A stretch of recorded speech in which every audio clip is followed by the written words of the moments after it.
you today. We're pleased to be here to discuss our report on the Supplementary Estimates A 2023-24, which was published on May 30th, 2023. With me today, I have our lead analyst on estimates and on the report, Kaitlyn Vanderwees. The government's Supplementary Estimates A for 2023-24 outline $21.9 billion in incremental spending. Parliament's approval is required for $20.5 billion. Statutory authorities, for which the government has Parliament's approval to spend via other legislation, are forecast to increase by a total of $1.4 billion. Roughly one-fifth, or $4.4 billion of spending is for 15 Budget 23 measures. Most notably, this includes $2.5 billion to the Department of Health to improve health care for Canadians. Je vais maintenant poursuivre en français. I'll now be speaking French. More than half of the proposed spending in the supplementary estimates, roughly $13 billion, relates to the negotiation and resolution of Indigenous claims. Including these supplementary estimates, the total proposed year-to-date budgetary authorities are $454.8 billion, which represents an increase of $11.5 billion, or 2.6%, compared with the estimates to date for the preceding year. This is generally consistent with the spending growth forecast in Budget 2023. To support parliamentarians in their scrutiny of Budget 2023 implementation, we have prepared and published tracking tables that list all budget initiatives, the planned spending amounts, and the corresponding legislative funding authority. These tables are available on our website and will be updated over the course of the year as the government brings forward its legislative agenda. Kaitlyn and I would be pleased to answer any questions you might have regarding our estimates, analysis, or any other PBO work. Thank you. Giroux, we'll start with Mr. Chambers, please, for 6 minutes. Thank you, Chair. Welcome back, Mr. Giroux, Ms. Vanderwees. It's always good to have you at committee. Appreciate much of the work that your office does to support parliamentarians. I know those of us who do not have large departments or staffs rely on your work on a regular basis, and it's very high quality. You mentioned in the supplementary estimates, and I know we're spending more per year on debt servicing costs than we have in the past, almost double, in fact. I'm a little nervous about the projections that the government has for debt servicing costs because there was a surprise interest rate increase announcement last week. And I believe the government's projections are that rates were supposed to have come down by the end of the year. I haven't been able to find the average interest rate that the government expects to roll over or issue its debt at for this year coming up. I'm wondering, have you considered or are you tracking the debt service cost because it's now one of the largest components of the spending line? It is indeed one item of expenditure that we are closely tracking because it matches, obviously, very closely interest rate variations. And with the Bank of Canada having increased recently its interest rate once again, this will quite obviously have an upward impact on the debt servicing costs. However, that impact will not be immediate. Well, some of it will be immediate because the government finances itself through treasury bills, but also bonds that have various length of maturity. So we will be following the impact on debt servicing costs closely, but we expect this to have an upward impact on debt servicing costs compared to what was laid out in the budget, where I don't think people had anticipated the bank to increase its rate to what it is right now. And do you recall what the debt servicing cost number is for this year? It's about 40? Not off the top of my head. It's in the vicinity of $43 billion, I think. That's right. Just want to thank you for answering that question. Sometimes it's very hard to get answers to factual questions like that, so I appreciate it. It's about $43.9 billion, which is actually quite close to what we're transferring to the provinces for healthcare this year. So that expenditure, any upward revision is going to make it harder to pay for some social programs, I think. Just want to turn now to some of your other work, everybody's favorite topic, carbon pricing. So you did the fuel charge distributional analysis. You also did the basically the clean fuel standard distributional analysis. Just want to get some impacts on kind of price per liter when it's fully implemented. So the federal carbon charge, or what we're calling the fuel charge, when fully implemented, how much is that per liter? I think the estimate at this time is that by 2030, when the carbon tax, the price per ton amounts to $170, that will be about 40 cents per liter. I think 41 cents is the number. Okay. And the clean fuel standard, is that about 17 cents a liter? Yeah, based on the government's own estimates, it should be about 17 cents per liter for gasoline and 16 cents per liter for diesel. Right. And if you take those two together and we apply HST, which is what happens at the end of the bill, it's about 61 cents per liter. Is that around right if you're in Ontario? It's an order of magnitude. I wouldn't add them together personally. There could be some interaction impacts between clean fuel regulations and the carbon tax, but that would be quite close to the number you mentioned. Okay.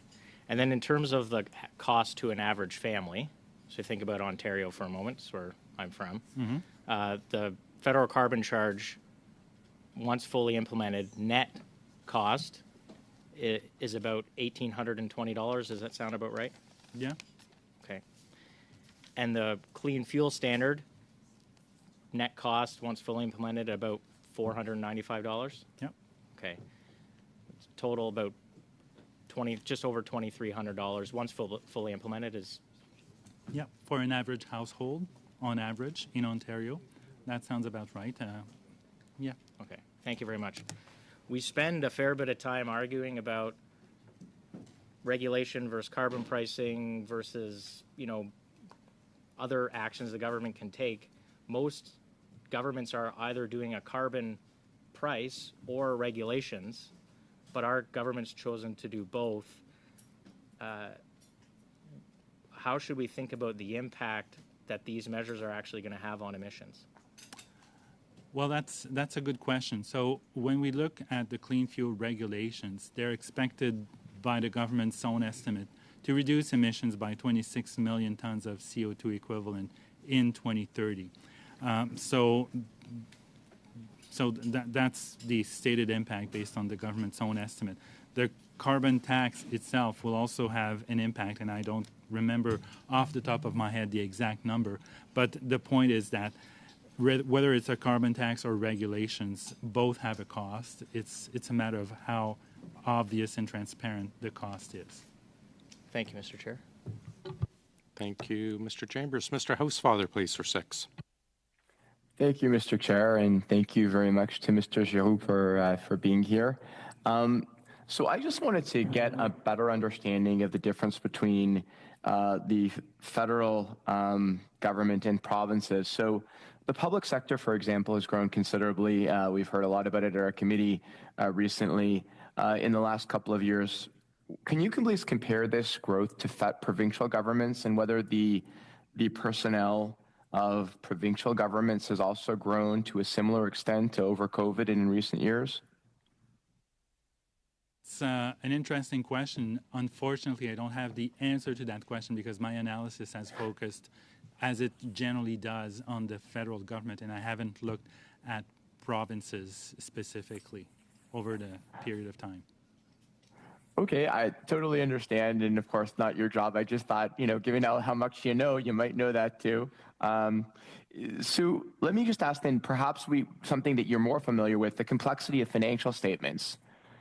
For example, the federal government is very complex public accounts. The provinces, I would imagine, have much less complexity. They're much shorter in some cases. They have fewer crown corporations and agencies. Would it be fair to say that the federal, statements, the federal financial statements are far more complex than they are in most of the Canadian provinces? So when we're comparing one to another, they are very different? probably a fair statement. However, I would say that when you compare provinces with the federal government, there's a lot of organizations at the federal level, but there's also quite a bit of organizations at the provincial level, school boards, healthcare organizations that can be decentralized in many jurisdictions. So it's true that the overall amount at stake are much lower in most provinces, but whether that means necessarily that the financial affairs of a province are simpler, it's probably a stretch that I'm not myself willing to make. I would rely more on accountants who have worked in both areas to make that determination clear, more clearly, or with a higher level of assurance. Again, fair enough. I was just looking at a statistic that said that the public accounts, for example, for the federal government, about 2,500 pages, and in the provinces, the average was about 435. So I was just thinking that they would be more complicated. But let me come back to the reason I wanted to do that as a precursor is we had talked a lot in previous years about the time that departmental plans are tabled, the time that financial statements are tabled. As I understand it, since 2015, 16, departmental plans have been tabled on time, no later than March the 10th, aside from 1 year, 2018, 2019, where we had a pilot project. Is tabling the departmental plans in March, is that something that assists you in doing your job? Is that something that is helpful in terms of allowing you and parliamentarians to do scrutiny on the main estimates? Does help to have departmental plans tabled as early as possible so that parliamentarians and Canadians who are interested can have a better sense of priorities going forward of the various organizations of the federal government, including departments. So it allows them to have a better sense of what the priorities are going forward. So yes, it helps me and my office in doing our work, as well as many committees of the House and of the Senate.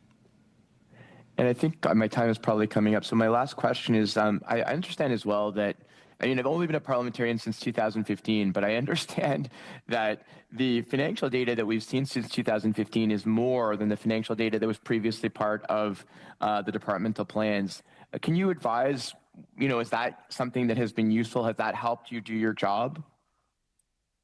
It's clear that the more details we have as a budget office, the better it is for us to assist you as parliamentarians in your responsibility to hold the government to account and answer your questions. So yes, it definitely helps the more details and the more information we have. Thanks, Mr. Chair. I'm guessing that's 6 minutes. No, you actually have about a minute left, Mr. Housefather. Oh, well, thank you so much. If you wish. I just used that time to thank Mr. Giroux, and I'll be willing to yield my extra time. Thank you so much, sir. Thanks, Mr. Housefather. Ms. Vignola, please, for 6. Thank you very much, Mr. Chair. Thank you, Mr. Giroux, Ms. Vanderwees. I find it very interesting. The tables that you put in the reports are very interesting. They're clear. They're precise. Does the government, in its own disclosures, should it be using tables that are so easy to understand for people who just have a basic sense of mathematics? We want to providing information that's clear and simple to understand is always an advantage for an organization, regardless of who reads them, because it gives better understanding for readers. Thank you, because nowadays when I look at what's being offered as information, it's sometimes confusing, because a list of information without really having any way of having it concentrated and understanding. In the supplementary estimates, I saw $150 million for the acquisition of an emerging treatment for against COVID-19. So that amount is not a lot compared to the billions of dollars in the budget. But I was a bit curious for emergent treatment. So how many people are still dying of COVID? It's 33 people a week, so as much as car accidents and even 1/3 of deaths due to influenza. Have you had the opportunity of asking the government about this figure and what could justify this, given that the pandemic seems to be behind us, but we still have to be careful, take precautions? We don't have that information. We did not look at this detail in the supplementary estimates. Maybe the Minister of Health would have a more satisfactory answer to give you than I can. Thank you. This morning, you also published a report on the investment of $16.3 billion for the Volkswagen plant in St. Thomas, Ontario. How many jobs is this investment creating? Do you have a better memory than I do? According to public statements, the public commitments, the government mentions 3,000 direct jobs related to the manufacturing of batteries for electric vehicles. So it's an investment, if I look at that, of about $11 million per job. My calculations are slightly different. I would say $5 million per job. And the advantages at the end, are they equivalent to level investment, directly and indirectly? We haven't carried that out yet. We wanted to do an analysis with what was disclosed this morning for parliamentarians before the House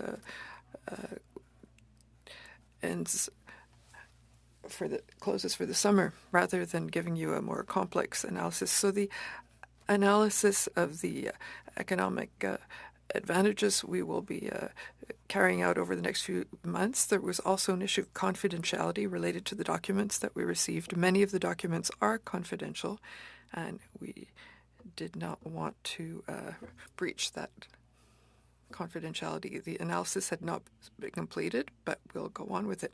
But with the multiplier effects that we normally see for such projects,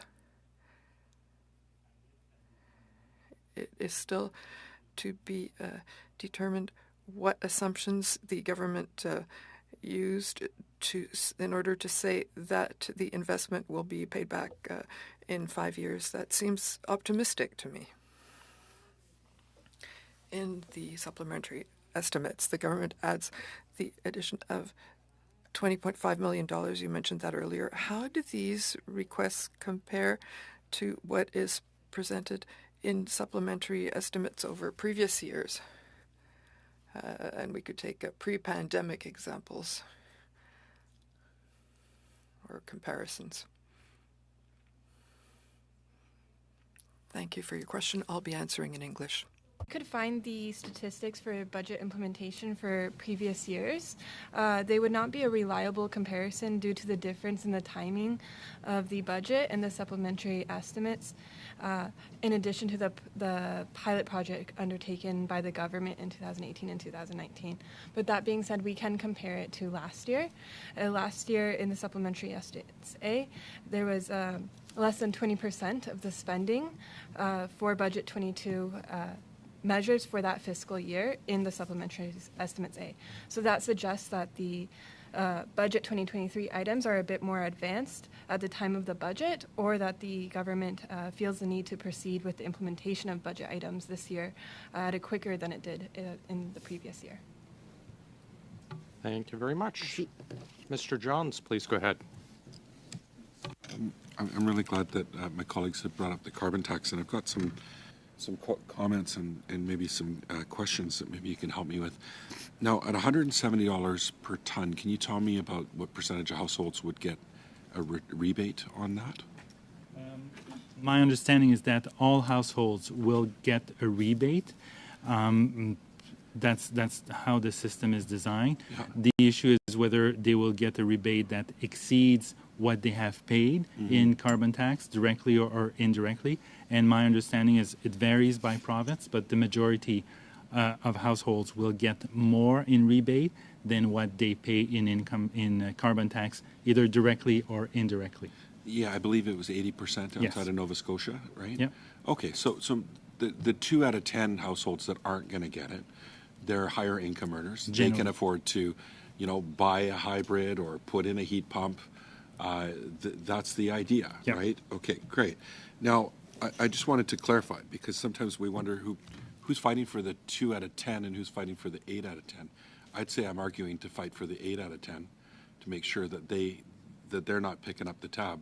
So when we look about, the tab, and I'm going to read this quote from Andrew Coyne here in the Globe Mail, and he had made a comment about your report, and I appreciate your report, but he writes, the alternative to the carbon tax is not nothing, but something else, subsidies and regulations, and the cost of these, as every study shows, costs that are paid not by, quote, the economy or, quote, the big polluters, but by households, is multiple times that of carbon pricing.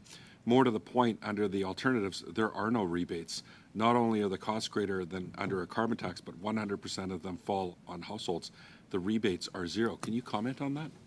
Well, I think that's probably a fair assessment. One example was also the subject of our reports, of one of our reports, the Clean Fuel Regulations, which impose obligations on producers and importers, but so they impose obligations which have costs, but there is obviously no rebate that's provided to anybody because the costs are borne by the producers and importers and passed on to the final users, consumers. Right. So the 8 out of 10 would have picked up the tab, really, more likely than not, in that scenario. Now, in terms of costing of climate emergencies, you did some costing years back. I know that. And you've done it again since. In terms of doing nothing, have you looked at what it would cost for every half-degree increase in global temperature in terms of climate emergencies and the cost to everyday Canadians versus the current mechanism that we have? So we have not costed doing nothing. What we have costed is, or tried to estimate the impact on the Canadian economy of climate change in 2 scenarios. One, stated policies. So everybody across the world does what they've promised to do and does it on time. And another scenario is countries do what they have done so far and nothing more. And we find that the impact on the economy is, no surprise, greater in a scenario where we do what we are doing, what's currently implemented and nothing more. But that estimate has caveats, big caveats, because it's one of the first serious attempts, or one of the first attempts at estimating the cost of climate change, and it does not factor in potential tipping points where climate exceptional events would become even more frequent, and the cost of these exceptional events. So it's a very first attempt at costing climate change, and it has numbers, but again, it's still something that is in its infancy. Yeah, I think there was a report in 2013 or 2014 projecting the cost of climate emergencies. We far exceeded what even your office has projected. Have you considered looking at costing, offloading the subsidies and regulations should there be no carbon tax onto everyday people? Have you looked at what that would cost per household versus what they would get back? That way we've got a true idea of that 8 and 10 Canadians that are going to get a return. And if we remove that mechanism, what it would actually cost those 8 and 10 Canadians. Because I think that's a fair analysis, right, to do. And also, I think I'll start with that. That's quite a start. So, no, we have not looked at such a scenario. We tend to cost issues or items that are being considered or being implemented. There's a wide variety of alternative scenarios that we could cost, but as you can imagine, when it comes to costing the impact of climate change or various types of regulations or taxes, it tends to be complex pretty quickly. So we have to limit ourselves to either the most likely scenario or what is before Yeah, I think there's Parliament. the do-nothing fantasy land, or there's the subsidies and regulations, which is going to be on everyday Canadians, or the current model, which is that 8 in 10 Canadians get it back, and the 2 out of 10 Canadians that can afford it pay, which they should pay a little more to contribute because they can afford to. And there's also a scenario where we don't have to do that much.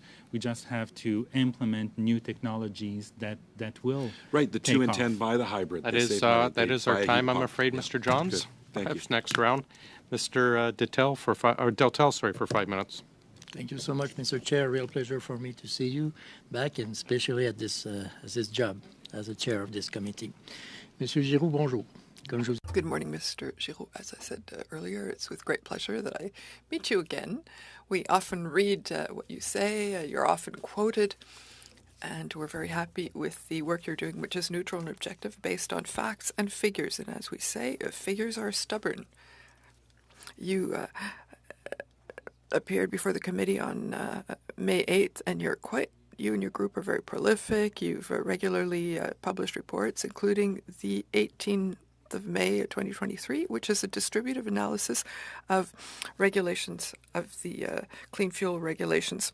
So that concerns this problem of climate change, which we're all facing, and that the means we must take to fight climate change. We have to say climate change is real, it has an impact on our daily activities. Humans have contributed to it, so humans have to contribute to reduce the effect of climate change by reducing pollution here in Canada, but also everywhere elsewhere in the world. Various countries took differing approaches from those of our government, which put in has implemented the carbon tax. And there's a new approach, which is that of the clean fuel regulations. I'm from Quebec. We know that in Quebec, about 10 years, the National Assembly adopted the system of the carbon exchange. And the government, federal, imposed on all provinces the price of carbon, which is dictated by the exclusive federal will. So with this clean fuel regulations in your report, what impact does this second tax, because it's a second tax, what effect will this regulation on clean fuels, a second tax on Quebec families on average?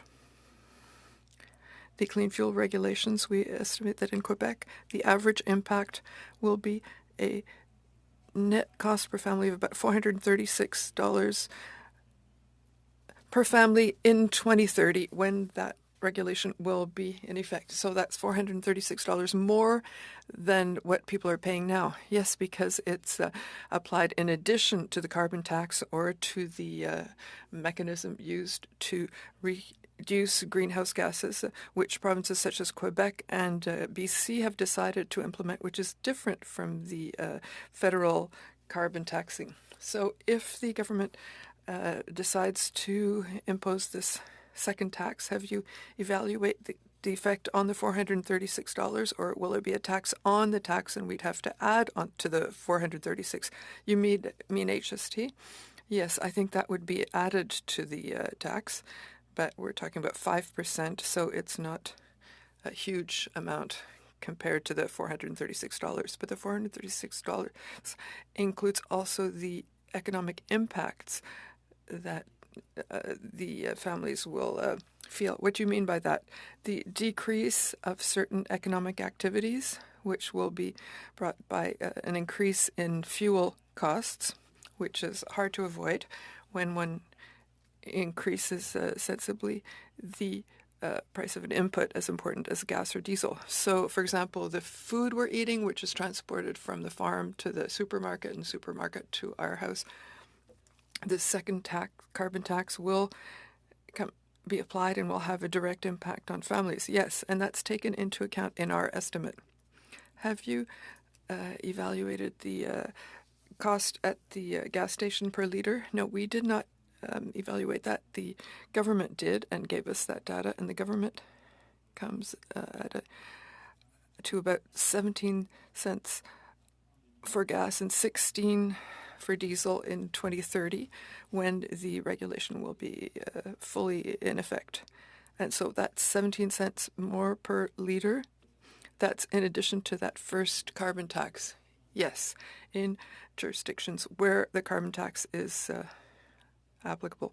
So when the carbon pricing is imposed by the federal, if we have a carbon exchange in Quebec or not, it doesn't mean anything. The reason why that regime is not applicable in some provinces, such as Quebec and BC, it's because the Quebec government has judged that it's equivalent to the federal regime. So we could logically think that the impacts on the cost of gas will be generally the same, maybe not exactly the same, but just about the same, in order to get to comparability with the federal regime.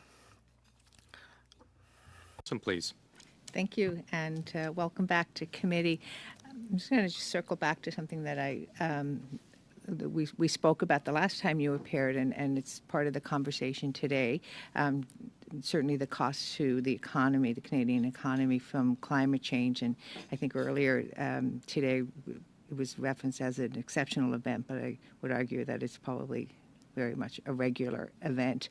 I noticed a CBC article, and I'm not using this as an accurate amount, but they said in the article that the BC fires to date are $100 million, and that's before fire season begins. So we know it's a significant number, whether it's that number or not, and that's just one place. We know the fires raged across the country. We certainly, I referenced before, the impact of Hurricane Fiona that we are still trying to work through, and that's in the Atlantic, floods in the past. So there's significant events with huge costs attached to them. How is that cost captured? And is it, or are they the cost captured in a way that it's associated to the impact of climate change on our finances, but certainly the economy?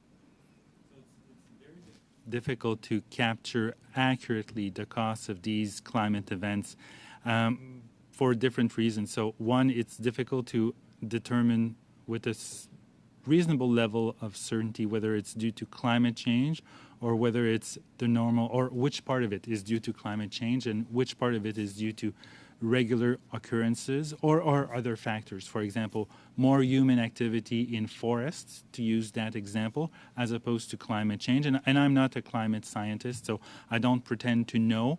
So I rely on experts who know more about climate events. So that's why we have tried to estimate the impact of climate change, relying on internationally recognized studies and relationships between a rise in temperature, which leads to an increase in precipitation and average temperature in Canada, rather than trying to determine which one of the exceptional events is due to climate change. Yes, thank you. But the actual costs of recovery, let's say, from Hurricane Fiona, or the cost to the country of the fighting the forest fires. So the actual costs of the weather events or the climate events, how do you capture that? Again, it's very difficult to capture these. Well, it's relatively easy to capture the cost of these events themselves. What is difficult is to determine whether, with a certain level of certainty, whether they are due to climate change or whether one event is something that would have occurred nonetheless or regardless of climate change. What we know is that the frequency of these events will increase, but whether the costs of recovering from these disasters will be higher or whether we will adapt to mitigate the adverse impacts, and that's a lot of uncertainties for a long period of time.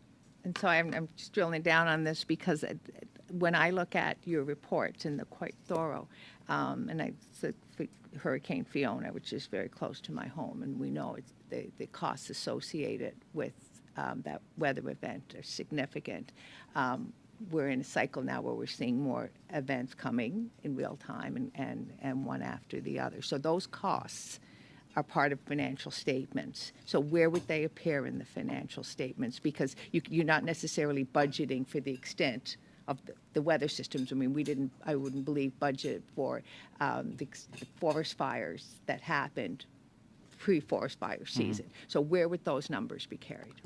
So these numbers to recover and to fight these extreme weather events would be accounted for in provincial books, for example, when it's provincial responsibilities, or with insurers when they have to compensate policyholders for these events, or in the private sector when the costs are absorbed directly. But sorry, there's significant federal dollars that roll into this. So where's that? Where are those federal dollars? How is that I don't captured? think that would be in one part. It would be spread across a multitude of departments. Could be fisheries and oceans if they have to repair piers and docks, or public safety, for example. So it's spread across multiple organizations. Thank you. And so do you... I'm afraid that is our time. Thank you. Ms. Vignola for 2.5 minutes, please. Merci beaucoup. Thank you very much. So Phoenix is still not working very well. There are informal groups made up, support groups for people who are having difficulties. And 468 million are presented for the renewal of the pay system of the government. How do you explain that amount? Do you have an estimate on the total cost of stabilization and replacement of Phoenix? And do you have the impression that the new program, it's just changing 4 quarters for $1 in terms of costs and in terms of the likely success of the project?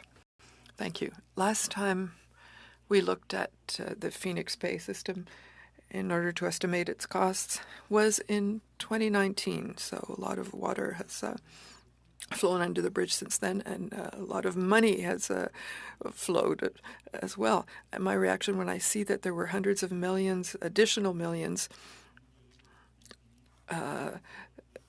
to improve the Phoenix system, I was a bit surprised. And I asked the question of the finance department ministers, and so they're saying that it's the last time that it should be repaired.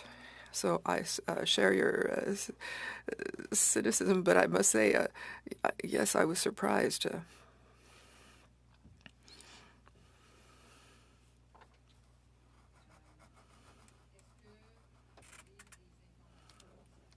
Do you have information about the new system, this next-gen system, which is next generation, is maybe not a name of a system?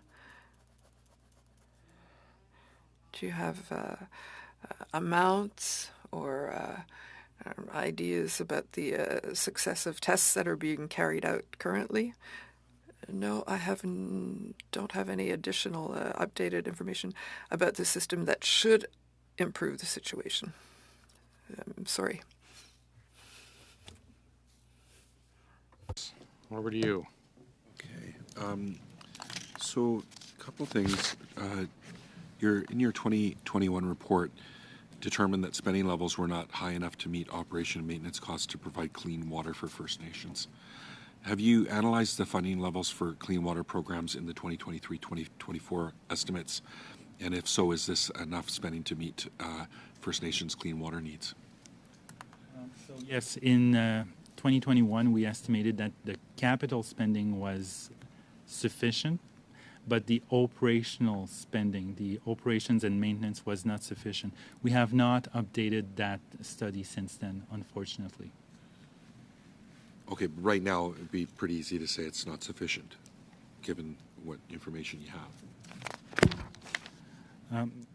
It would require a more refined analysis, looking at the number of advisories and the capital expenditures since that report, and whether the government has reallocated some funding from capital to operating. Okay, there's $2.5 billion that has been requested for the bilateral agreements for the 4 priority areas of the government on mental health, long-term care, healthcare workers, primary care. Can you talk maybe a little bit about, how that funding will roll out and what, in terms of the needs, like right now, we say that we have universal health care in this country, but when it comes to mental health, we have a 2-tiered system. Most people can't access mental health supports if they want it and when they want it. They usually have to get arrested, actually, to get the help they need when they need it, or go to drastic measures, sadly. Can you talk about what it would take to get to parity with mental and physical health so that people could get access to it? Have you costed out what it would look like for parity for mental and physical health, and also the cost of not doing anything more when it comes to mental health? Because we know it's, I think, $50 billion a year or something like that across society. So we have not costed how much it would cost to provide a certain level of services when it comes to mental health. That's something that we could consider if there was a committee motion to do that. It would be quite an undertaking because we need to have clear parameters as to the expected level of service to be provided by provinces and where the funding would be coming from. And we have not also looked at the alternative, the costs of doing nothing and leaving those who need mental health services and care not Sorry, not thank have you, the Mr. resource Giroux. services. Perhaps we can get back to the next round. Mr. Johns. Mr. Perkins for 5, please. Thank you, Mr. Chair, and thank you, Mr. Giroux. I'm going to be asking all my questions about the VW contract. I think I'm probably the only MP here who has actually read it and spent quite a few hours on it. So I would like to start by your analysis and your report this morning on it. It's actually 2 contracts. It's the construction contract, which is from the Strategic Innovation Fund, and then the subsidy contract for the production and the construction contract. Your report this morning was essentially just on the construction part, as I understand it. But by your calculation, there's another $2.8 billion of spending. So that means that the announcement made 3 months ago, when there hasn't even been a shovel in the ground to build this thing, is already 20% over budget. But that being said, the Minister of Finance in a press conference before question period said that you got it wrong, and that she provided you with all the information, but you still got it wrong. And then she ran out of the building, and we haven't seen her since. She wasn't there for question period. So can you comment on that first?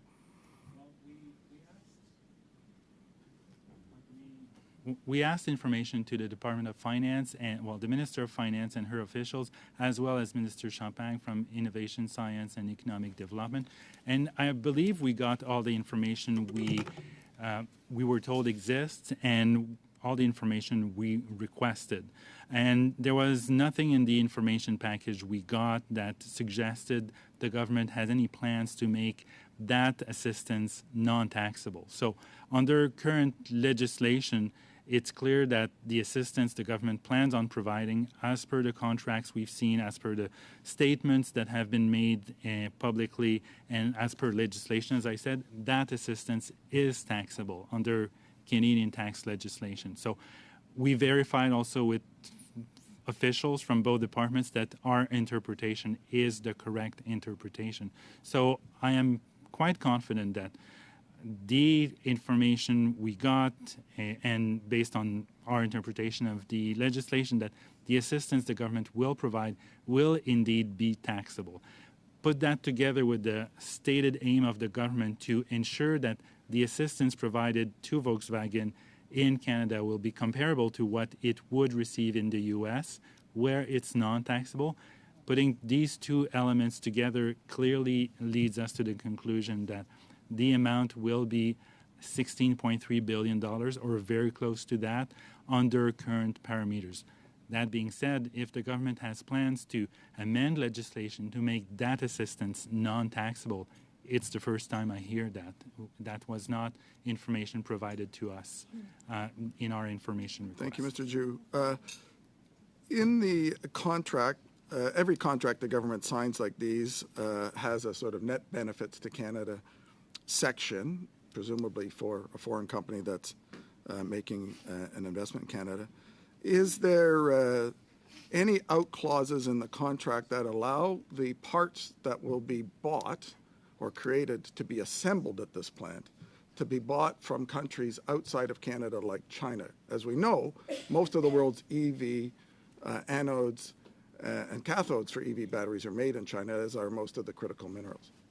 So my office was provided with the contracts, the 2 contracts, in fact, but it was provided to me with the caveat that it was to be used for our report and not to be discussed publicly because of their commercially sensitive nature. So I don't feel comfortable talking about specific clauses in the contract unless the government itself and Volkswagen tell me that they're fine with me talking about the contract. So I feel bound by the commercially sensitive nature of the contract. You replied earlier to a previous question that it wasn't $10 billion a job in this subsidy, that it was $5 billion. So your report says 1,400 construction jobs. So if I do the simple math here at the table, that means under the production it's 1,400 jobs. That's how you half that to $5 billion. Is that correct? We use public number on the number of jobs for the production phase. So the government has stated 3,000 jobs when the production is in full swing, and then there's another at the element. Plant? Sorry, 3,000 at the plant? Yes, direct jobs. That's what has been publicly stated. Just time for one quick one. Okay. The minister said that at industry committee that the ROI statement comes from the Trillium report, which is a public report. I've searched through it to look for something in reference to Volkswagen. I can't find it. So have you seen any evidence in this that they produced an ROI calculation? I think, Mr. Giroux, I'm going to have to ask you to respond in Mr. Perkins' next round. Mr. Bains, go ahead, please, for 5. Thank you, Mr. Chair, and thank you, Mr. Giroux and Ms. Vanderwees for joining us today. I'm going to pick up just a little bit of where Mr. Johns left off. In your report, you note that $2.5 billion has been requested to improve health care for Canadians, with one of the areas of focus in provincial territorial bilateral agreements for access to mental health and substance abuse services. My question is, how much of this funding is going to British Columbia, Alberta, Ontario, each of the provinces, particularly hit by opioid crisis?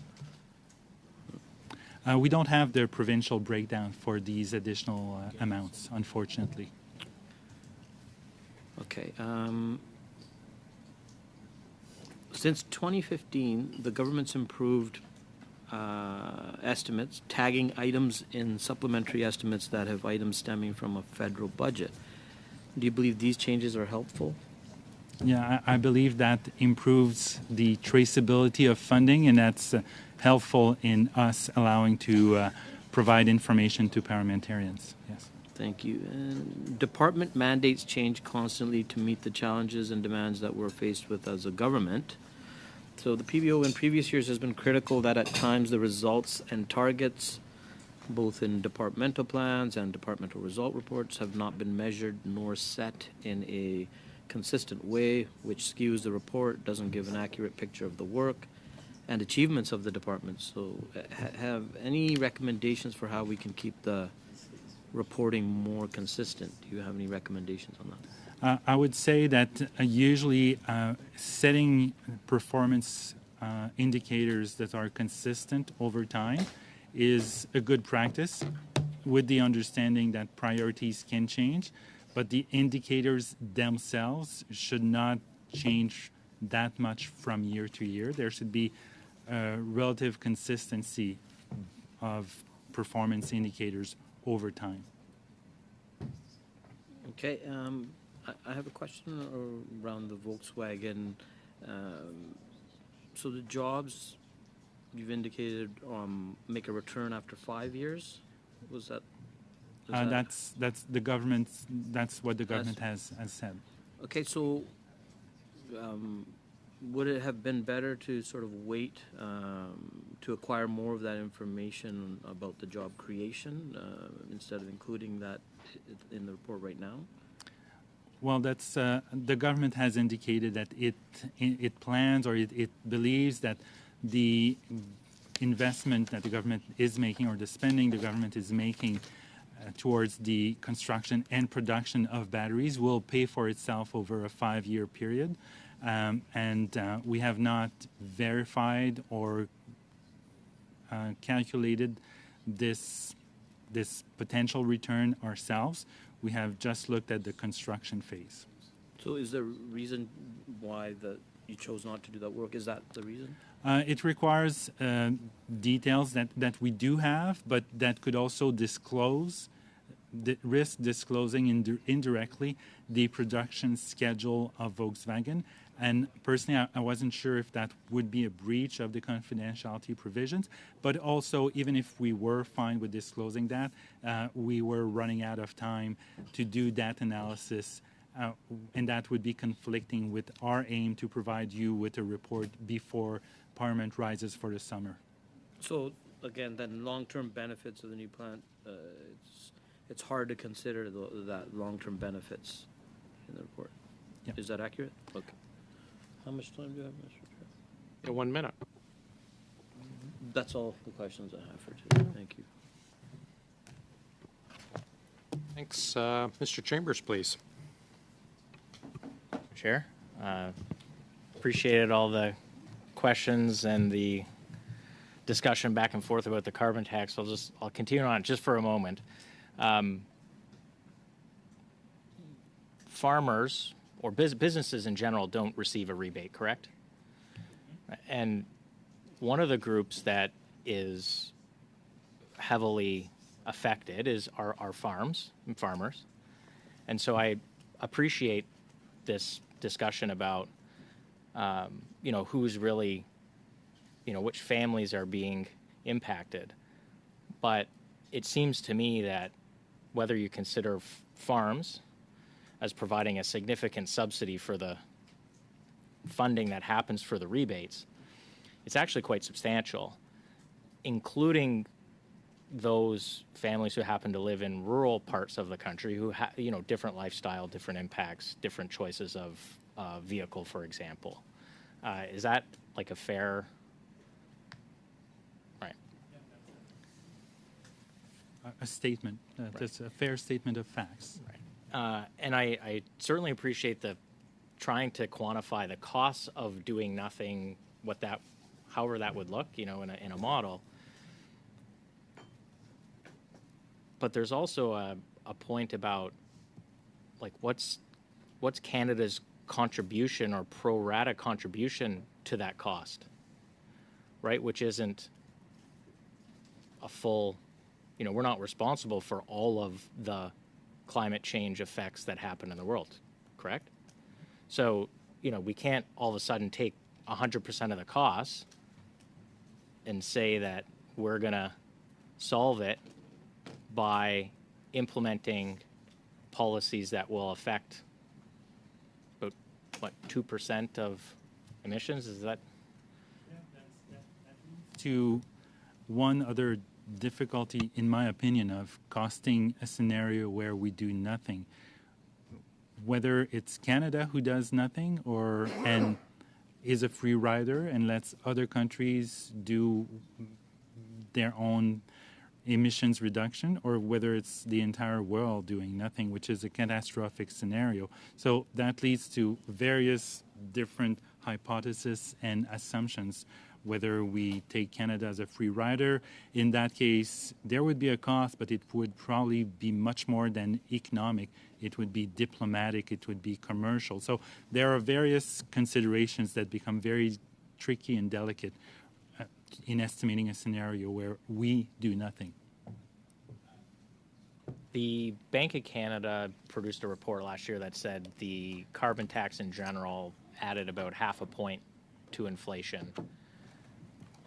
Would it be safe to assume that since the clean fuel standard also impacts the price of fuel and energy, which is one of the more significant contributing components of inflation, that it will be inflationary to some degree? Yes, to the extent that energy and gasoline and diesel are part of the consumer price index. If you increase one of the components of the CPI, it increases, although marginally, but it increases inflation. Okay, thank you. I want to pick up on my colleague, Mr. Perkins, just for a minute. We don't know the spending profile for the Volkswagen contract, correct? Mm-hmm. We will eventually know the spending profile because it'll show up in the public accounts. Yes. Do you have an idea why the government thinks it's commercially sensitive today, but that'll eventually not be commercially sensitive when we will all find out? No, I don't know. Maybe it's because of it involves maybe secrets or commercially sensitive information when it comes to ramping up or the capacity of a business to ramp up production and then sales of electric vehicles, but I don't know. Okay. 30 seconds. Quick question. If the government is banning petrol vehicles, what's the point of the carbon tax? That's a good question. I think it's to reduce the use that would be made of fossil fuels, gas, gasoline, diesel, for cars that will still be on the road, and heating systems and industrial processes. But over time, with the ban, we would get rid of them. Of cars, but maybe not of other uses. Thank you. Thank you. Mr. Kusmierczyk. Well, thank you, Mr. Chair, and thank you, Mr. Giroux, for being here once again in front of this committee, and for providing your sage insight, and again sharing the hard work of you and your team. Budget 2023 announced that there would be a reduction in outsourcing. This has been an issue that's captivated this committee for quite some time. And the reduction in outsourcing would be particularly management consultants. I wanted to ask you whether you believe that this is a step in the right direction to provide savings for the public. And as a second question, what considerations, what factors should we as MPs be weighing or looking at to make sure that we get that balance right?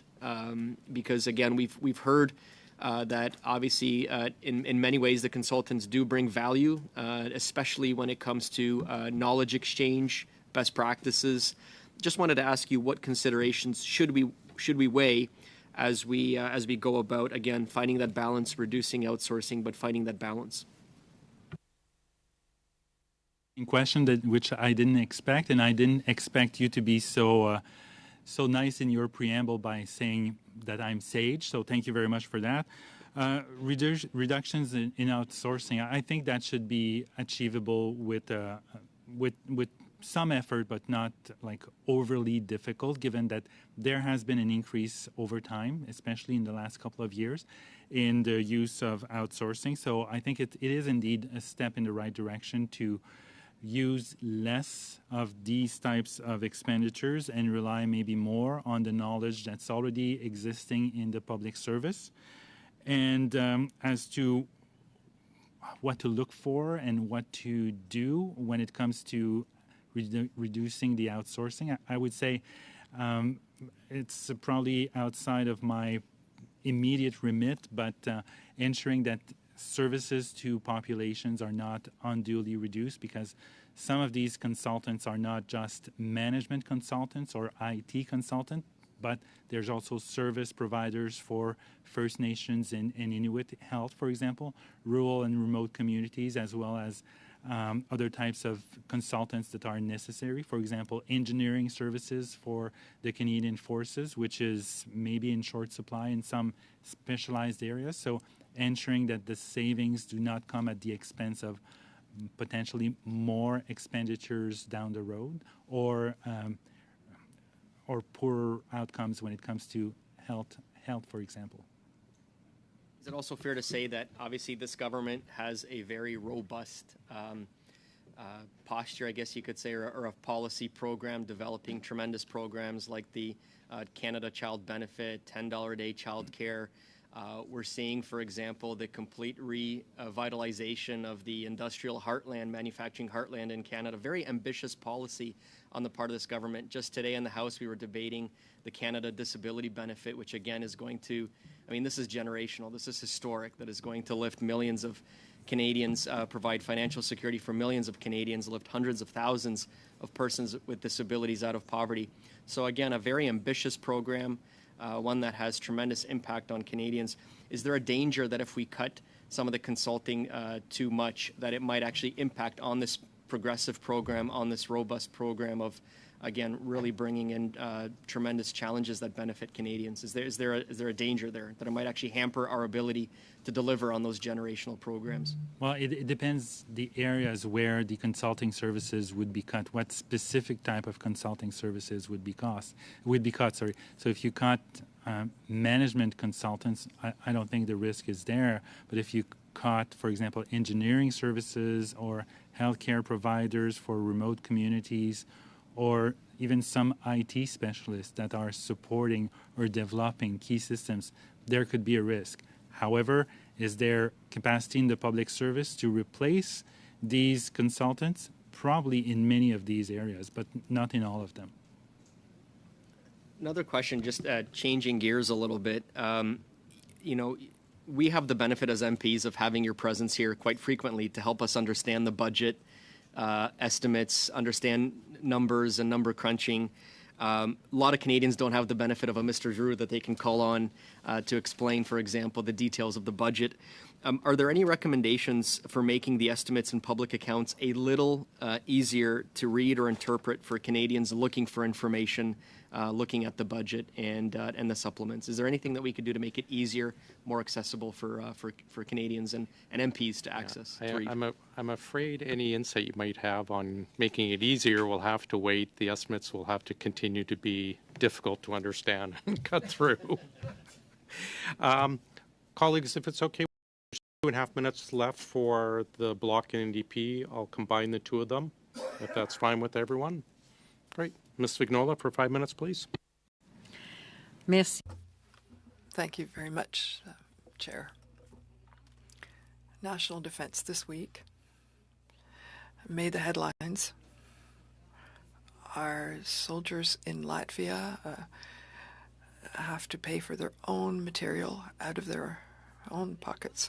So we also know that national defense does not spend its budgets from one year to the next. So what makes it happen that in the end we have under-equipped soldiers who have to pay out of their own pockets and a department that doesn't spend the monies that have been allocated to supply these soldiers? Good question, which I can't answer, unfortunately, because this isn't specific example is an example about which I have no information. That being said, the fact that a department does not spend all of the funds planned is not a good thing. Is not necessarily a bad thing. That is, as a taxpayer, I would rather that a department does not spend all the money rather than wasting it. But I think that a major department like defense should be able to spend its money and have a sounder relationship between expenses and provisions. So I should hope that the department will do better with its expenses. Do you know anything about the replacement of the CP 540 Auroras? That's not part of my work plan because there are still some factors that haven't been decided yet. So Trans Mountain. We see there's an explosion of costs going from 12.6 in 2020 to 30.9 billion in 2023. The government of Canada has invested more than $4 billion in the project, and the resale now seems to be impossible without massive losses. What would be the consequences for the taxpayer in the end if Trans Mountain were resold as the project has been planned? Is it normal to be spending so much of taxpayers' money in such a project that has no benefits and direct benefits for Canada at the end? Two things here. The consequence of a sale that we estimate to being normally above the cost of acquisition and expansion, or below the acquisition and expansion cost, risks being a loss. The amount of the loss will be determined according to the price sale when the government sells it. And in terms of the negative effects for taxpayers, the government acquired it to allow easier access to markets for Canadian oil that has no access to export markets other than the U.S.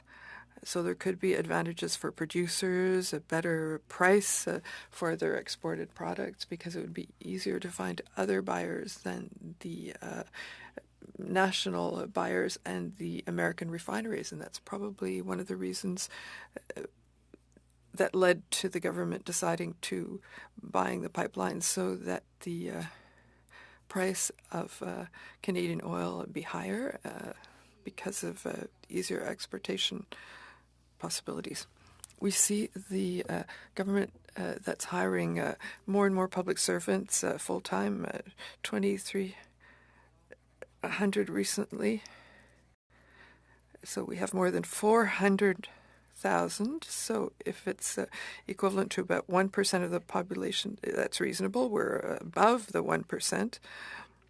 But do current needs justify this, and what should we be expecting in terms of quality of service and performance with a bit more than 1% of public servants for the entire population? Well, we should expect services that are very, very good with the number of public servants who were hired over the past few years. We went from 342,000 public servants, full-time equivalents, in 15-16 to above 400,000, as you mentioned it, over the end of the last fiscal year.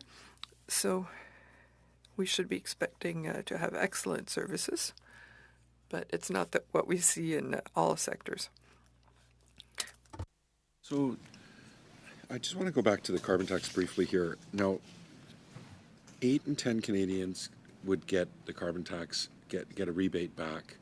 They'd get more than they paid on $170 when we get to the kind of the end, if you want to call it. Can you tell me, like, how much the carbon tax would contribute to inflation?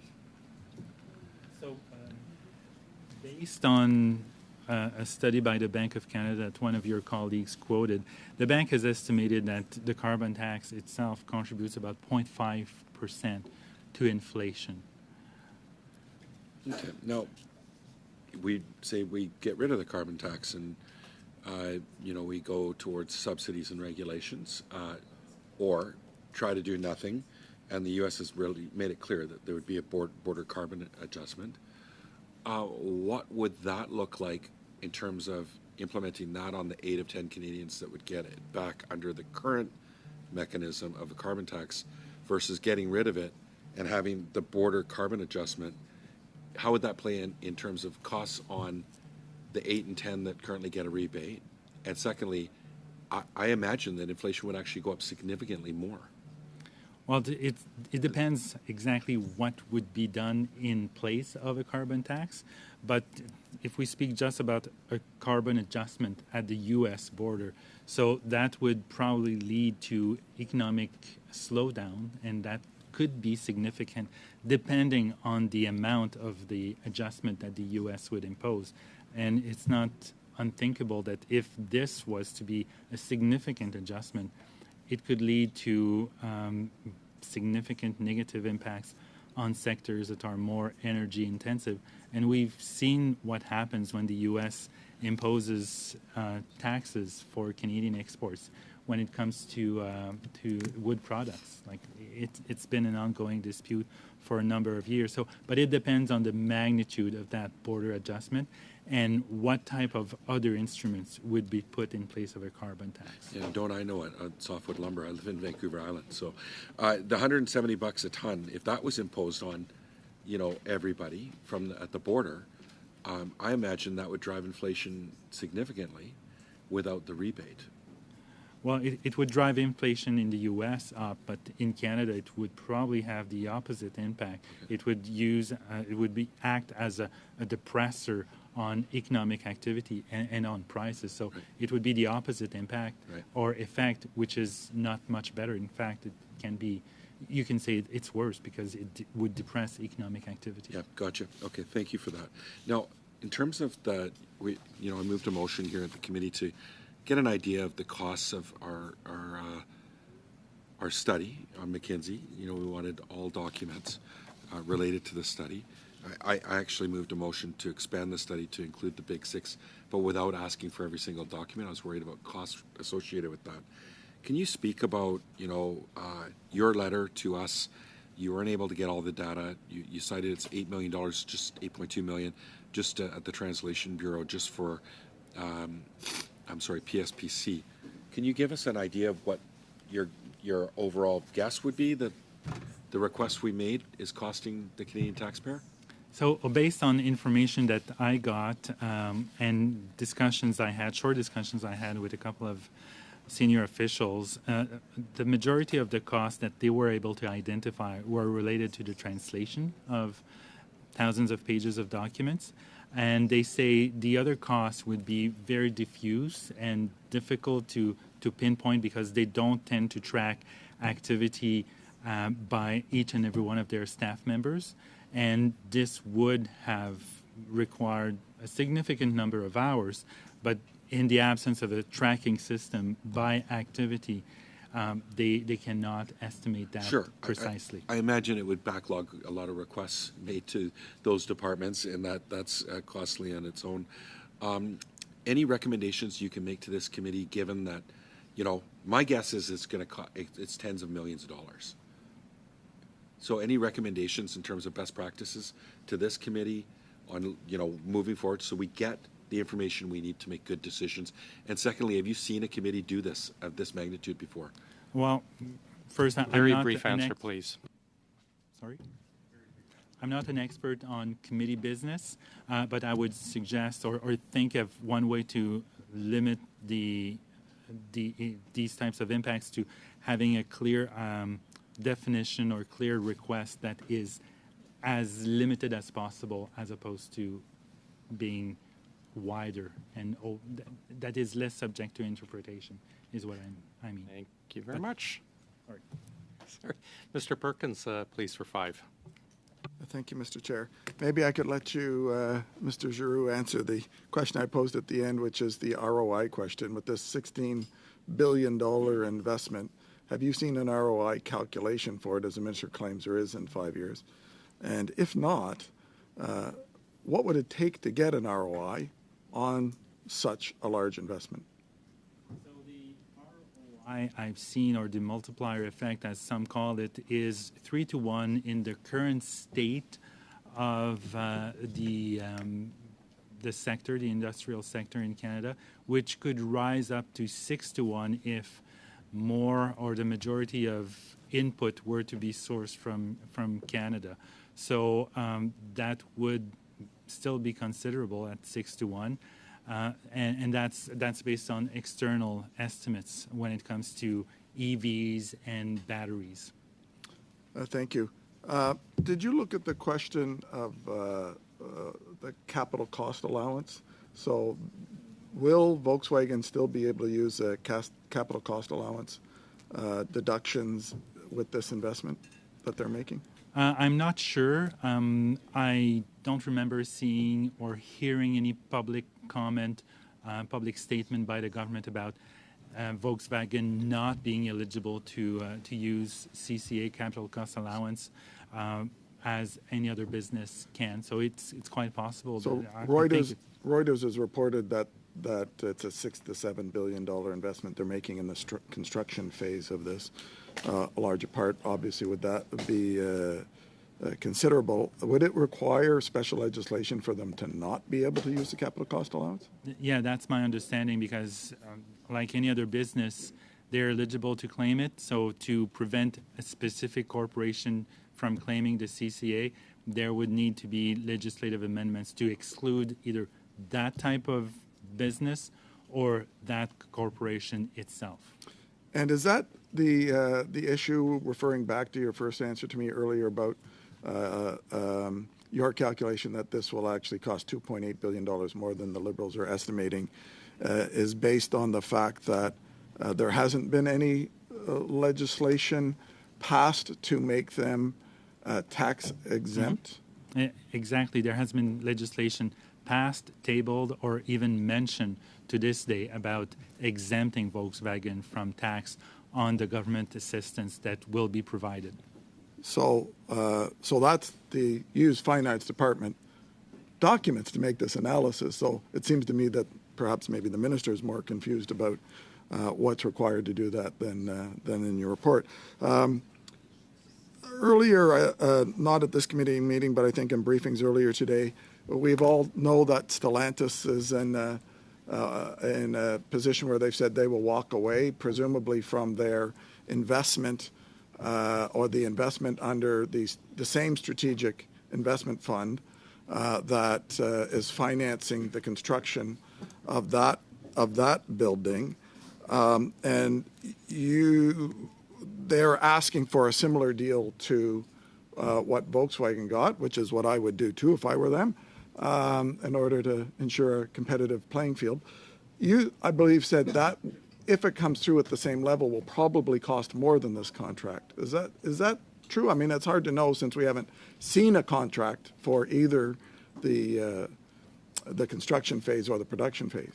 It's very difficult to know because it depends on the production schedule and capacity, because the subsidies are based on a subsidy per unit produced. So it depends on the capacity of that other plant, the Stellantis plant. So in the absence of having any clear idea as to what the production capacity of that plant would be, it's difficult for me to assess whether it would be more or less expensive. And generally, not in these specific deals, but generally when the government signs a large contract with a private sector company and there's government support for it, there are sort of milestones and metrics, and usually there's conditions that say either party can walk away from the deal or choose to cancel the deal, and Stellantis is saying they're going to walk away from the deal unless they get more. So there must be a cancellation clause then in these contracts in order to allow them to do that. Wouldn't there be? I haven't focused on the cancellation clauses. I focused on the financial metrics. So if there isn't a cancellation clause, we get stuck with the bill of what's been invested already, and they walk away. Okay, thank you. That's pretty much your time, Mr. Perkins. Thanks. Mr. Jowhari, please. And your team, welcome back to the committee, and thank you for the work you're doing. Looking at the report that you put on Estimate A, you kind of broken the report into three parts around major expenditure. The budget 2023, you talked about the 15 budget measures, tune of about $4.4 billion, and then the Indigenous reconciliation, as well as about $700 million on personnel. I'd like to start by the major part of the budget 2023 expenditure, which is about $2.5 billion. And my understanding, based on the report, is that this is the first of the 10 installment of the $25 billion, which the government set aside from the $46.9 billion on shared priorities with the provinces. Can you give us some detail around where that 2.5 is being used, or at least earmarked to the impact that it's going to have?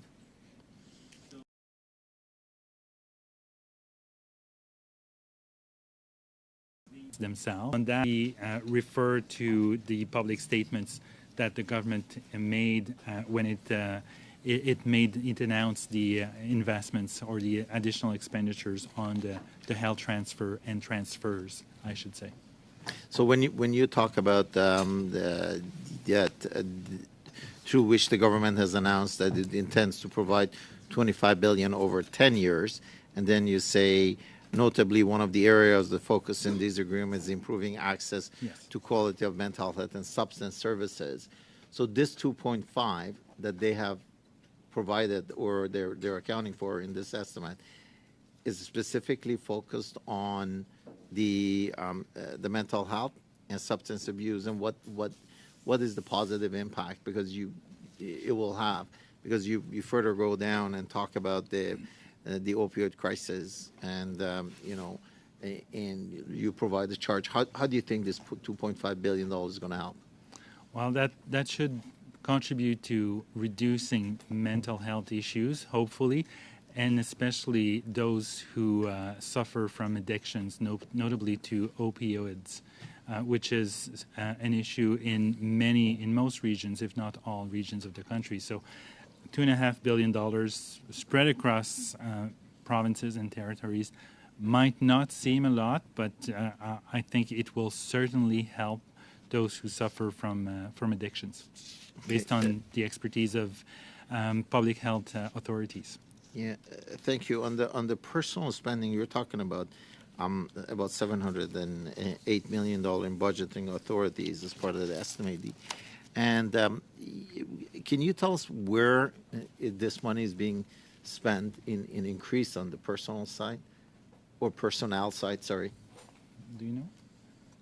Yeah, we don't have these details off the top of our head. We know the amount, but we don't know here. We don't at this moment which specific areas, which departments are going to. So when you talked about the increase, is actually on the dollar value that you see the increase, but the support document wasn't there for us to be able to figure out where the personnel increase is, in which department, in which ministries, or okay. No.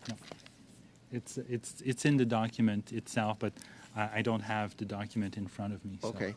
Any idea, based on having looked at this, where's the major increase, which in the personal area? Is it in government services? Is it in RRCC? I really don't remember. Okay. I'm sorry. No worries. Well, that's pretty much it. I mean, there's another about $4.9 billion for Indigenous services, but the breakdown is quite clear on the report that you put in.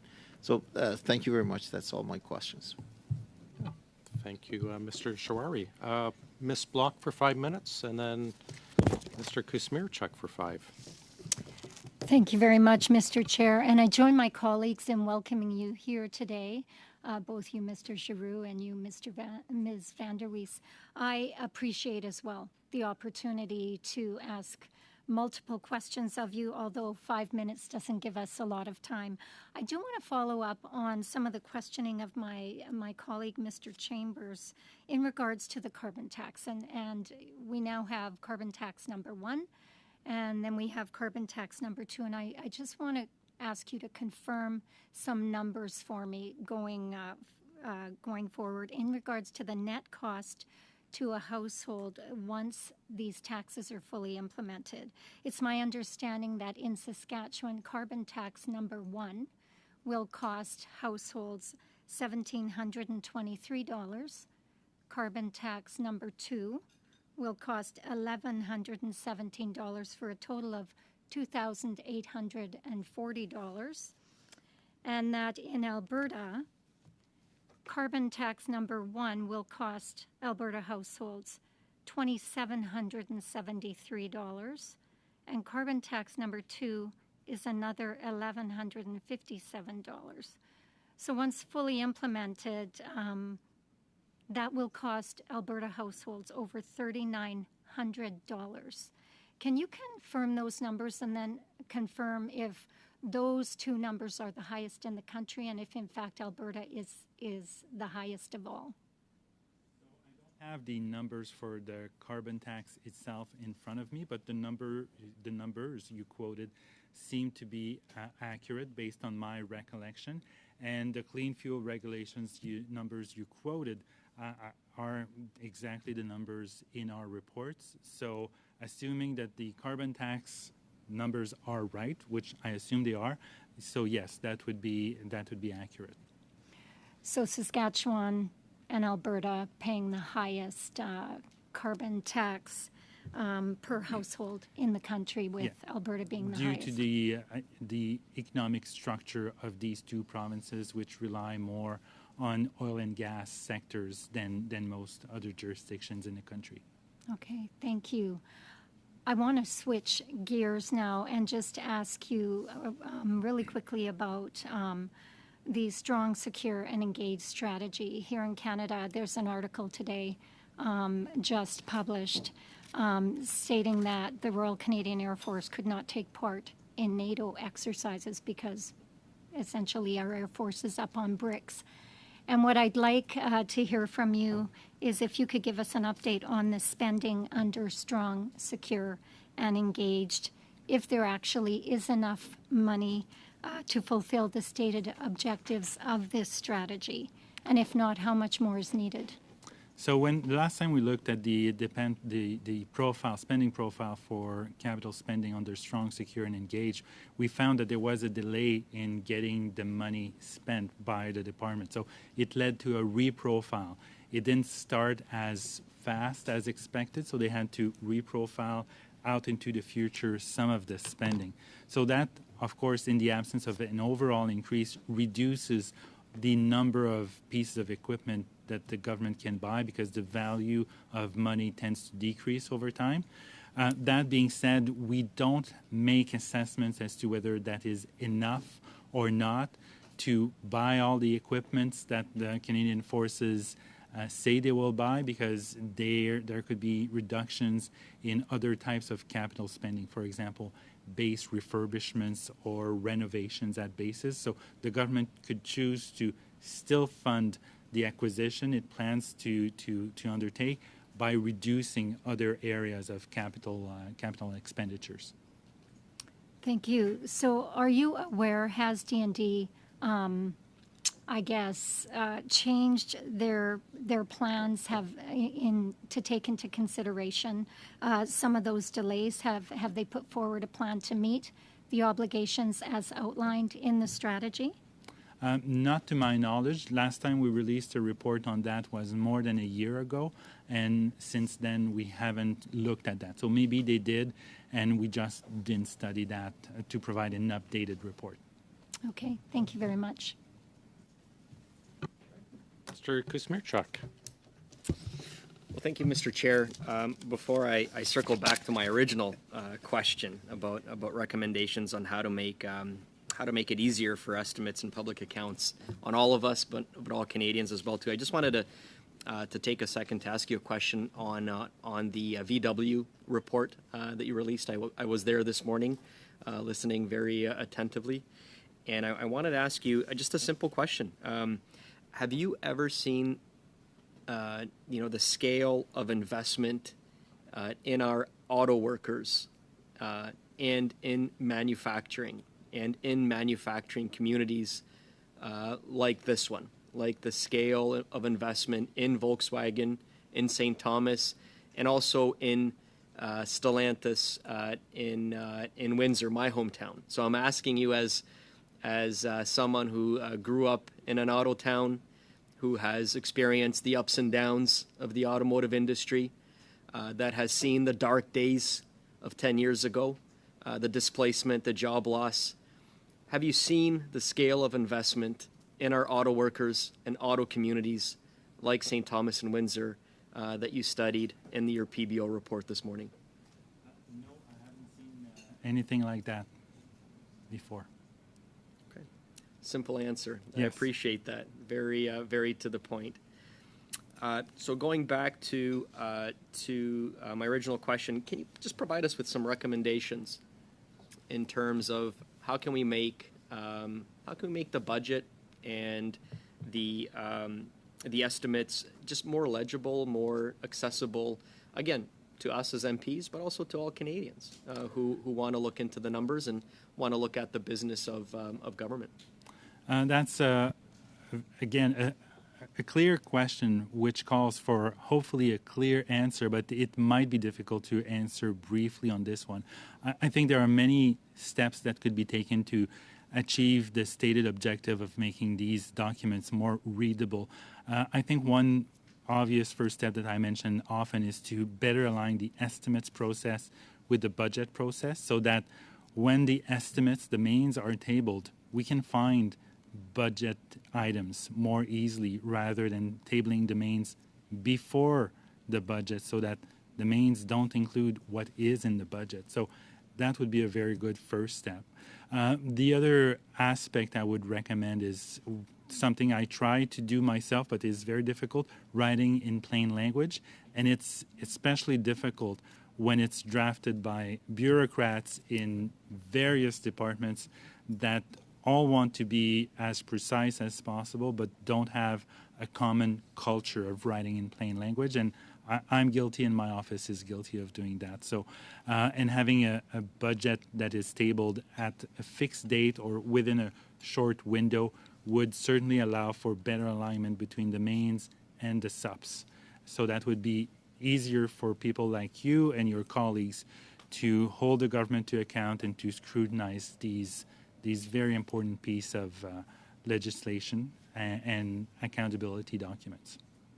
Mr. Giroux, as a city councillor on Windsor City Council, we introduced a budget tool mechanism that allows residents to sort of play around or manipulate spending priorities. So, for example, we want to reduce the budget for the police. You would see maybe what impact that would have on the budget, on taxes, and also on services.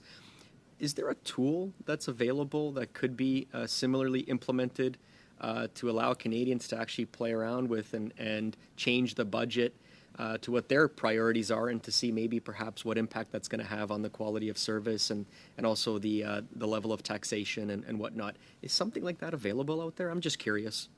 There's something very similar to what you described available on the very good PBO website, where Canadians and parliamentarians can adjust the tax rates and the tax brackets, including the GST and excise taxes on tobacco and alcohol, if you're interested, and see what it does to the bottom line, the deficit or the surplus. So we haven't gone the extra way of playing with the overall priorities of the government, but that is a very good first step for those of us who are interested, like me, in various elements of policy making. Is there a way to link that to also service standards or the quality of service as well too? So when you reduce, for example, funding for immigration, let's say, then it shows you what the impact could be on service levels. Is there an ability to connect that to? Just curious if that's. It'll have to be a very brief answer because we're past time already. I'm sure there would be a way to do that. Reducing funding for operational expenditures at IRCC would mean delays, lengthening for these types of applications. Right. Okay. Gotcha. Thank you. Thank you, sir. Mr. Giroux, wonderful to have you with us. I think you've been with us so much you've earned a free coffee from us. There's some at the back. You can take it on the way. Ms. Vanderwees, thanks for being with us as well. Before you leave, you mentioned the SSC report that you did. I'm wondering if that and then the CSC on the frigates that you did for this committee, if you'd be able to update those for us and submit them back to us. Something we could certainly do. It depends on the timelines you have in mind, but we could certainly consider that. Colleagues, is there interest to have that just updated and tabled when the PBO has some finished? This is on the SSC that he just mentioned and the one from 2022 for the frigates life cycle costs. Yeah. I don't have a specific date, just when you can get to it. Mr. Chair, would it be inappropriate? I asked the PBO a question about what it would cost for us to get to parity, with mental and physical health, like just basic mental health supports. Would it be out of order to ask the committee to request the PBO to do a cost analysis of what it would cost for us to get there? Do you want to maybe put maybe some more details into a motion, and we'll do it Monday? Happy to do that. Thanks. Yeah, I think we'll find some time to do it Monday. Mr. Giroux, Ms. Vanderwees, again, thank you for joining us. You are dismissed, colleagues. Before we leave, I have a couple very quick things. One is we have to approve the budget for the Sup-As, which is minimal, but we still have to do this. It's the budget, even though we did not spend anywhere close to this. I need approval for the budget of $1,250 for the Sup-As, which is a working meal and headsets. Do I have approval, colleagues? Wonderful. And then the Sup-As, does the committee wish to vote on the supplementary A's? Yes, great. Shall vote 1A under the Department of Public Works and Government Services carry? On division, wonderful. And that the chair report the vote 1A under Department of Public Works and Government Services to the House. Oh, sorry, I've got PTSD from my last voting experience. On division's fine. Wonderful. That is all. Colleagues, thank you very much. Mr. Giroux, Ms. Vanderwees, again, thank you very much. Mr. Chair, can you give us an insight into the Monday and the Wednesday agenda, please? Monday, sorry, before you leave, colleagues, we're not adjourned. Monday will be the department on the McKinsey. We will have a short discussion with our clerk about the McKinsey documents. Okay. And Wednesday, I think Wednesday is the 21st. Wednesday we have open, and I think we said we would do C290. Okay. That's a firm decision, everybody. Well, Wednesday, that's always been what the Monday is. The That's Wednesday we have open. We can certainly discuss it. Julie, I just want to make sure Julie is also aware. It will be, the 21st is too late for us to get it to the House. That's fine. I just want to make sure she understands. Oh, we've had this discussion. Okay, you've heard that discussion with her already? Okay. And PSIC. This is why I wanted Monday you to... is the department heads for the McKinsey docs, which have been bumped from other lost meetings. Okay. And also bumped for for one of the C290 meetings. So that's on to hear from the department heads on their redacted McKinsey docs, and that's this Monday. The witnesses have already been invited. Wednesday is open. We can do C290, but it will be still too late. Even if we finished it, it'd be too late to get it to the House in time. But we did, of course, today in the vote, receive the House's approval to add 30 sitting days, so we can finish it in September or October and get it to the House, as it has been amended. Et on ne peut pas. And we can't reverse C280 Monday. So it'd be finished. I think we'd be able to finish it on Monday. So to exchange those. With that is we've invited the witnesses already, and this would be, I think, the third time for them. So is that one of the options, of course, is this was a concern when the original report came up that we tried to table to the House. Mr. Johns suggested, and I think someone from the Liberal side, why don't we hear from some of the departments of why they're not obeying the rule of or order for documents from the committee. We have heard from them. We can hear from a couple others and then report, if we can get support to report the report to the House, as the analysts have done, and then we can get on to C290. But otherwise, it is the department heads on McKinsey, and then the 21st is open. Mr. Housefather has his hand up, and then Mr. Johns. Thank you, Mr. Chair. I wanted to just suggest, I think to me the priority should be legislation. And I would think that finishing C290 on Monday and getting it back to the House before the House adjourns for the summer should be the priority. And my recommendation or preference would be to do on the first hour of Monday C290 and try to get it back to the House. I also wanted to raise the issue of the Public Sector Integrity Commissioner, and also suggest that we try to put an hour next week aside to hear from the nominee that's been presented to the committee. So, Mr. Chair, if it was possible to at least try to deal with C290 for an hour on Monday, it would be appreciated. And also, if we could put aside an hour for the nominee, that would also be appreciated. Thank you, Mr. Chair. Okay, Mr. Johns. Preference is that we do C290 on Monday. I want to get this thing done and to the House and get rolling on it. And so I'm with that. And then I would like to see the commissioner come on Monday if we get done C290, like even if it's half an hour or we stay later and we negotiate and see if we can get the interpreters later. And then Wednesday come back and do the department. I mean, hey, they've been pushed 3 times. They're gonna not. It's not the end of the world if we ask them to come Wednesday. It's Wednesday now. We give them a week's notice. Like this isn't like we're doing this Friday afternoon saying we don't want you to come. They work for us, the public servants. So if we say to them, come back Wednesday, I mean, really what they're doing is part of the report anyways, right? Coming here and reporting. So, I mean, that's a conversation. We spent a lot of time on this report. I think C290 should get a priority, given that I don't know how many meetings we've had on McKinsey. We haven't even got started on the study, the other study, the bigger study. So I'd like to see 290 on. Mr. Kusmierczyk? Yeah, Mr. Chair, it does appear that we have a majority here of committee members that want to see 290 legislation. Of course, that is the priority. And then PSIC, because that is a statutory requirement of this committee to get this discussion. Let me just address a couple things before you filibuster out the time. I'm just saying. I think we can come to a solution here. Yeah. But it seems like that's the will that I'm sensing from the committee on both of those. Well, I can get to that if we can get to it, rather than filibustering.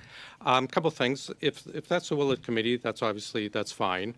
I will note a couple things that C290 we have gone well past the amount of meetings we had, mostly because the government has constantly made many changes despite promising not to.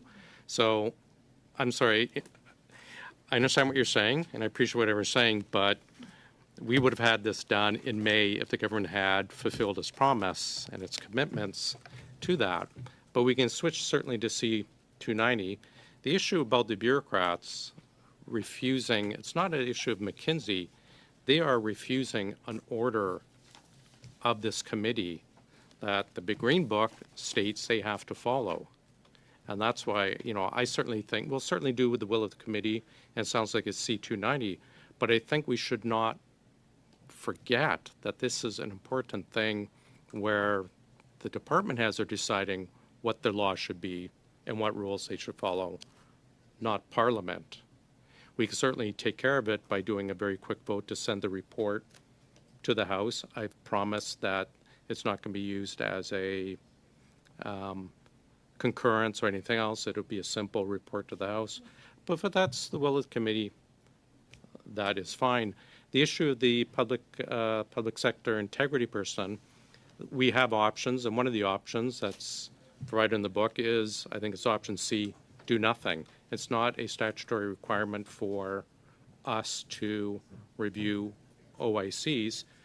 I have spoken with parties about this. There might be a chance on Wednesday for this, but if we want to do C290, then we can do C290. But we will not get through C290 and put aside time for the nominee in the same time, because we still have quite a bit to go. So, Ms. Bloc? Hopefully. Thank you, Mr. Chair, and I know that the time has come for us to determine the path forward.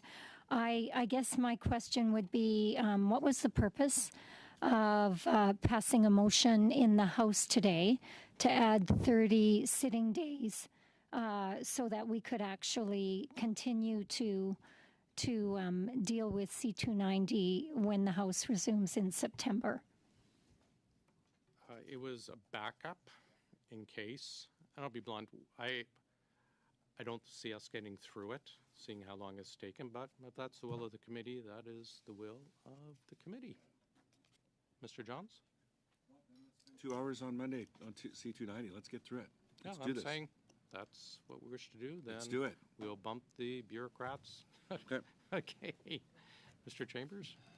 I think I'd just point out for the benefit, I don't think they ever want to create a precedent where in the future some department might say, don't worry about sending the documents. Nothing happens to you anyway. Yeah, well, we've So- created that in this committee already, unfortunately, and it's for the detriment of Parliament, I can tell you, but that's what the government wishes. So we will do C290 on the Monday, and Wednesday we will move the department heads, and we'll still consider about the public service integrity, the nominee. Mr. Chair, I have Sir. a motion actually I'd like to put forward if that's okay for a vote. Don't know if it's matter of hand. Well, actually, the motion that I'd like to put forward is that the committee continue considering C290 on Monday, June 19th. I don't think we need a motion. And provide 1 hour for PSIC as well, too, on Wednesday, June 21st, to hear from the PSIC nominee.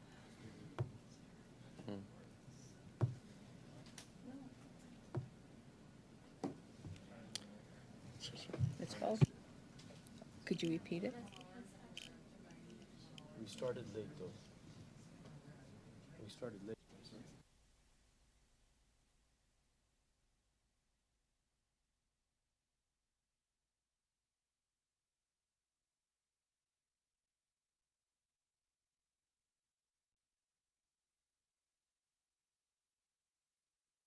A couple things, Mr. Kusmierczyk, I don't think it is in order because we haven't switched to committee business, but I will say if we do that, you're talking about Wednesday to do PSIC or Monday? So 2 hours of 290 on Monday, and then Wednesday do 1 hour of PSIC. I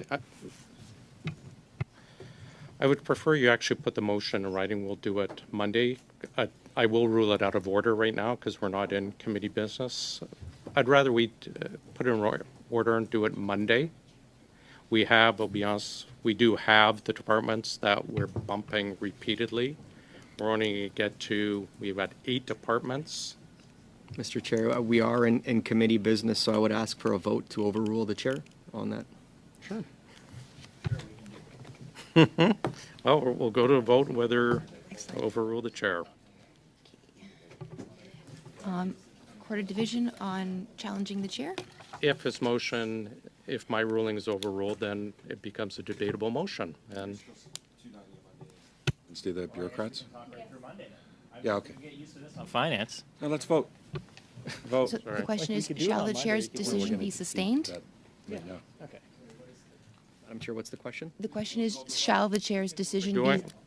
the chair is calling the vote. Colleagues, let her, please. So the question is, shall the chair's decision be sustained? A decision to sustain is the chair. A decision yay would mean the motion is out of order. So shall the chair's decision be sustained? Mr. Jowhari? Nay. Mr. Bains? Nay. Mr. Housefather? Nay. I'm sorry, sir. Was that yay or nay? Nay. Thank you, sir. Mr. Kusmierczyk? Nay. Ms. Thompson? Nay. Thank you. Ms. Bloc? Yay. Mr. Irek? I vote yes. Mr. Chambers? Yes. Madame Vignola? Wait. Mr. Johns? Sorry, was that yay or nay? Yay. Thank you, sir. Just want to make absolutely sure I've got that right. 2, 4, 5. So in the event of a tie, the chair's decision is sustained. Sorry, 5 yeas, 5 nays.